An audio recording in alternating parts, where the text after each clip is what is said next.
Truth is often romanticized as the path to freedom. Inside rigid systems, families, workplaces, or religious groups, speaking honestly can feel less like liberation and more like stepping into psychological fire. We tend to celebrate honesty in hindsight. We build monuments to truth tellers, but usually only decades after those individuals have been punished for their disruption. In his own time, Martin Luther King Jr. faced immense systemic retaliation from the very institutions that now use his image to represent national values. Nelson Mandela endured 27 years of imprisonment and exile before his truth was ever validated by the global community. This pattern continues today. When Edward Snowden exposes the scale of global surveillance, his reward was not reform, but immediate and permanent exile. This creates a harsh paradox. We idolize honesty in the abstract, but our institutions prioritize survival. To a system built on illusion, the person telling the truth is viewed as a greater threat than the corruption itself. To understand why exposing deception feels terrifying, we must look at our biology. The nervous system prioritizes tribal attachment over abstract truth. Historically, being cut off from the group was a death sentence. Rejection meant facing starvation alone. Our brains still carry that ancient wiring. When we consider speaking an unpopular truth, the amygdala triggers a survival response. The brain equates social rejection with existential annihilation. When someone stays silent in a dysfunctional system, it is rarely a sign of cowardice.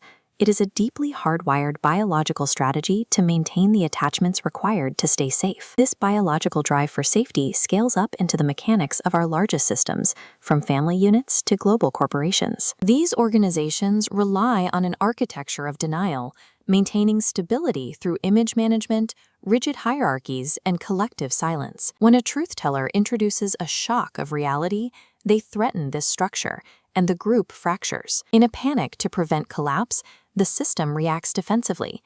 Instead of addressing the facts, it labels the truth teller as the primary threat and moves to neutralize them. This reaction is driven by cognitive dissonance. If the group accepts the truth, they must also accept their own complicity or their own moral failure. To protect their psychological comfort, individuals instinctively attack the messenger.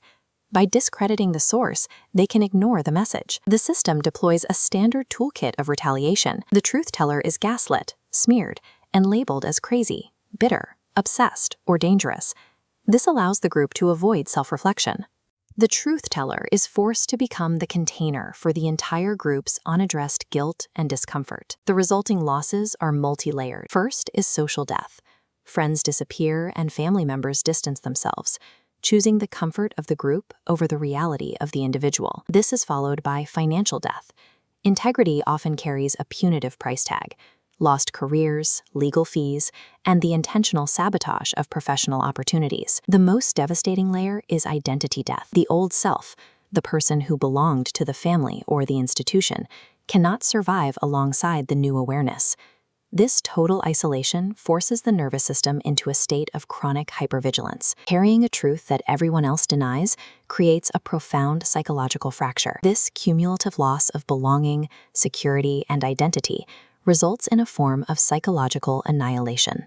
Many return to silence, not because the truth was false, but because the cost of remaining conscious became unbearable. If you are experiencing this collapse, it is easy to feel that your life is ending, but there is a crucial distinction between destruction and transformation. What feels like an ending is often the collapse of an illusion.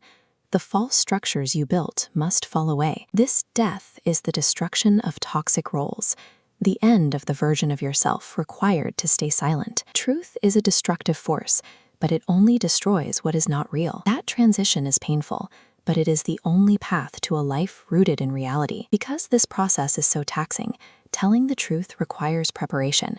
No one is obligated to sacrifice their health or their future to prove their honesty.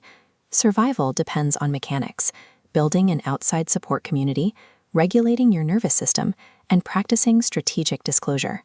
The most dangerous lie a society can tell is that nothing is happening. That sentence allows corruption to take root and destroy institutions. When denial becomes the primary mode of survival, it corrodes the mental health of children, employees, and citizens, fracturing entire generations over time. True courage is the refusal to participate in unreality anymore. Enduring the social death of truth-telling is a heavy price.